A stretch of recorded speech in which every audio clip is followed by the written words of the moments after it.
I am joining you today from the traditional territories of many nations, including the Mississaugas of the Credit, the Anishinaabeg, the Chippewa, the Haudenosaunee, and the Wendat peoples, and is now home to many diverse First Nations, Inuit, and Métis peoples. I would also like to acknowledge that Toronto is covered by Treaty 13 with the Mississaugas of the Credit.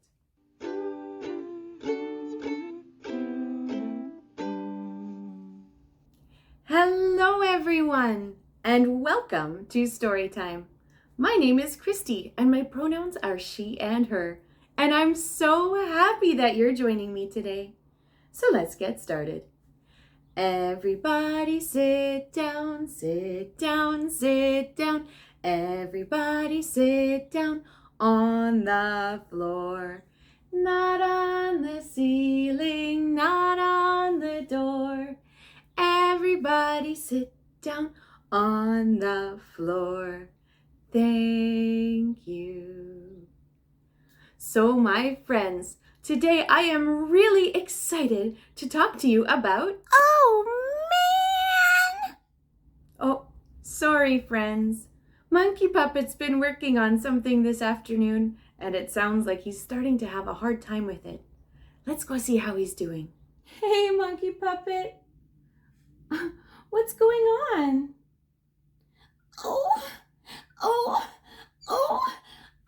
I'm trying to make a pom-pom owl, and I already cut out the wings and glued on the googly eyes to the face part. But I'm looking everywhere, and I just can't find a big brown pom-pom. That's a tough situation. I see all the work you put into your owl craft. You're already halfway through your project, and now you find out you don't have everything you need. That sounds disappointing. It is. I feel disappointed and sad and frustrated and so disappointed.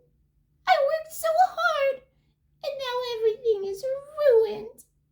There's nothing I can do to finish it. Hey, Monkey Puppet, would you like a hug? Okay. You've been working so hard. It's okay to feel disappointed. All feelings are okay. It's also okay to put your project aside for a little while you take care of your feelings. You know, sometimes when I have big feelings, it can help if I try using a feather breath. Would you like to try it? Feather breaths? Okay. Let's see if we have one. Oh, here's one. So let's see what happens when we blow very gently along the sides of a feather. Soft little furry sides wiggle from the wind. That's right. And even just a soft and gentle breath will do the trick. So let's pretend we're holding a feather in our fingers. Can you see it? Yes! What color is your feather? Mine is green. Beautiful! I have a blue one. Now with one hand holding our pretend feather, we can put the other hand on our bellies. And we're going to take a deep breath in and count to 4, filling up our bellies like a balloon. Are you ready? We'll breathe in through our noses. And when we are all filled up, we can blow out gently through our mouths or noses to make the little furry sides of our feathers wiggle with our breath. We can blow up one side and down the other.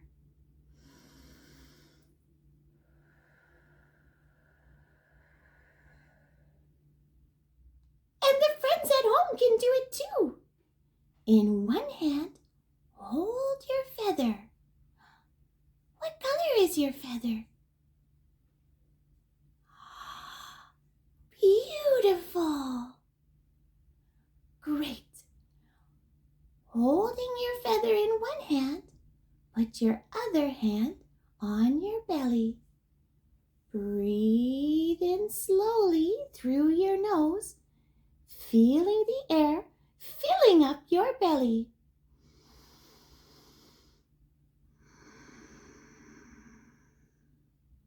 You're going to breathe in. 4, 3, 2, 1. Now breathe out slowly through your mouth or nose, letting your breath tickle its way up and down your feather. 4, 3, 2, 1. Breathe into your belly. 4, 3, 2, 1, and tickle your feather. 4, 3, 2, 1.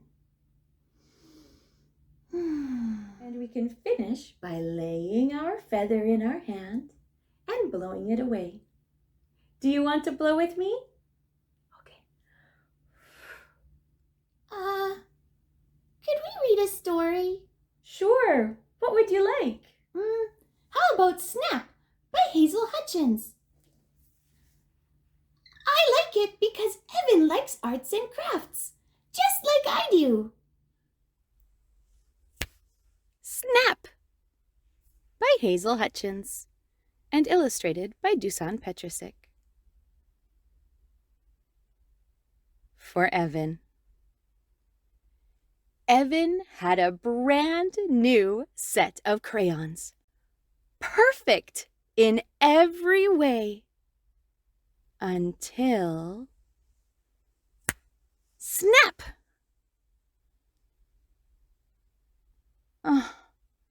He tried ordering the brown crayon back together. He tried pressing the brown crayon back together. He tried taping the brown crayon back together. Nothing worked. Finally, he held it out and stared at it hard.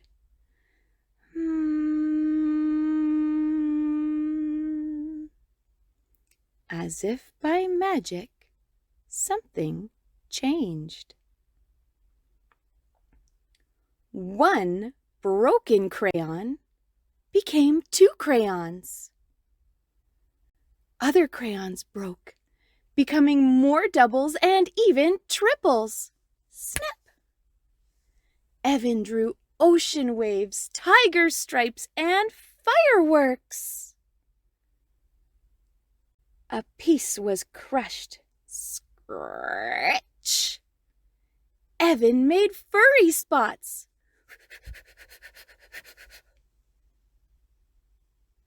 And when pieces lost their wrappers, Evan found ways to scooch them sideways across the page.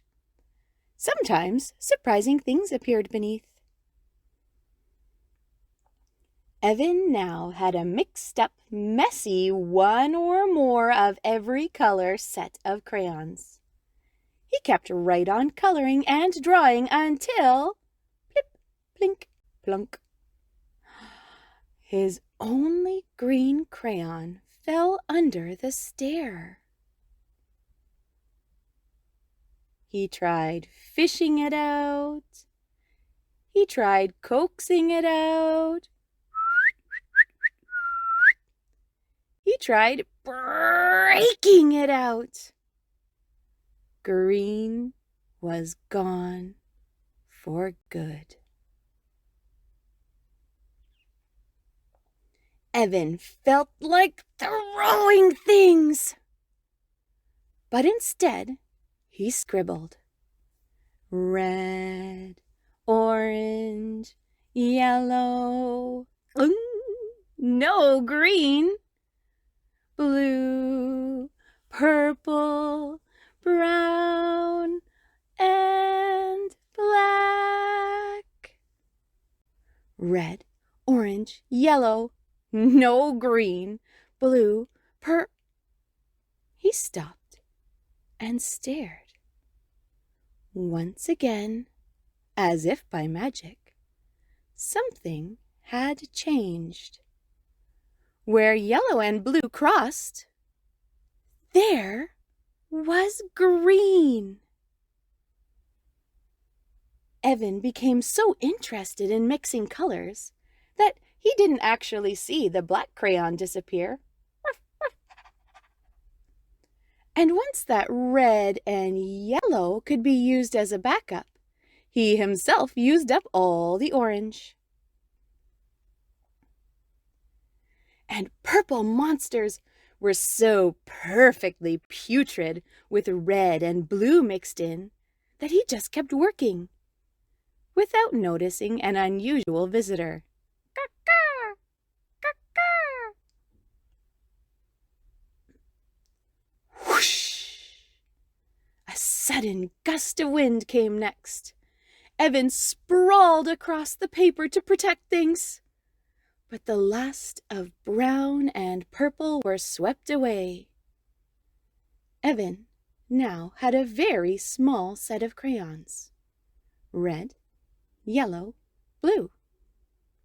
They were exactly the three colors that could still make an entire rainbow. But when it was finished, the pieces were very, very tiny. This time, a truly special change would be needed. He waited, watched, and hoped.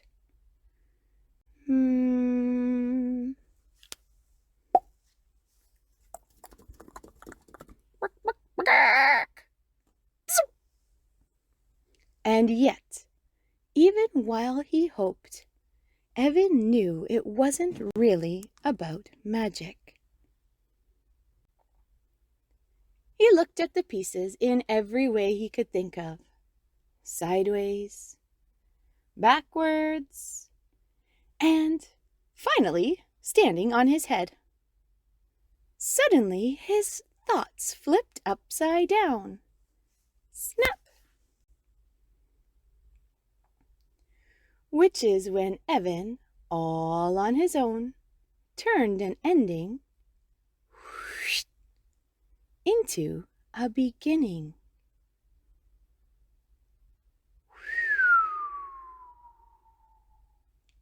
And more discoveries were soon to follow.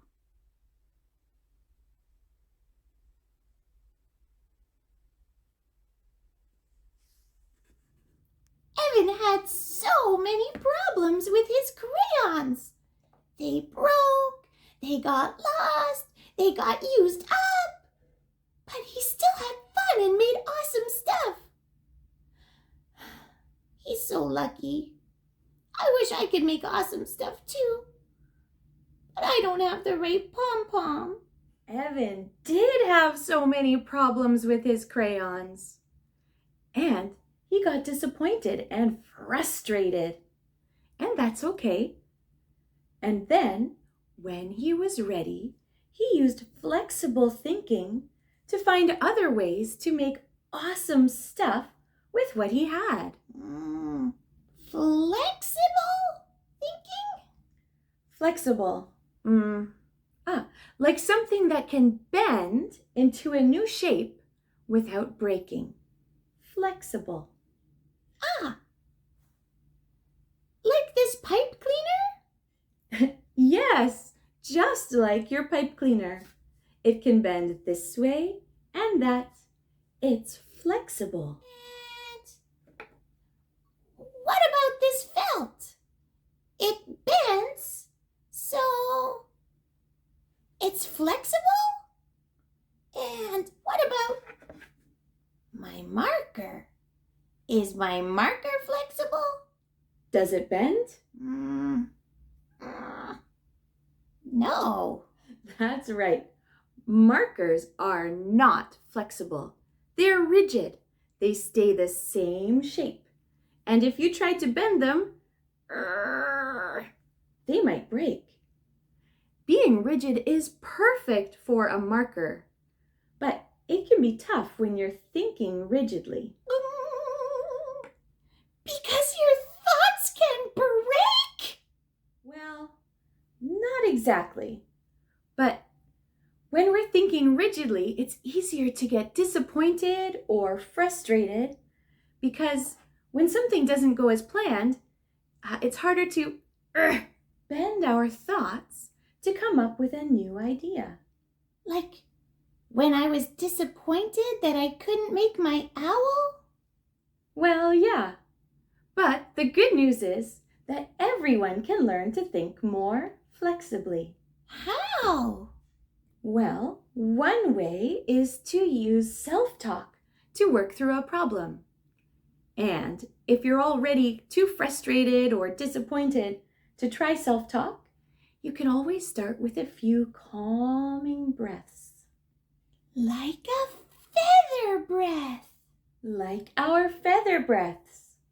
Next, you name the problem. I don't have the right pom-pom to make my owl. That's right. And here's the fun part. Now you get to think of 3 other ways to solve the problem. So you already know that you don't have a brown pom-pom. But what are 3 other ways that you can finish your project? Well, I could use this ribbon spool. Or I could turn it into a Halloween costume. Or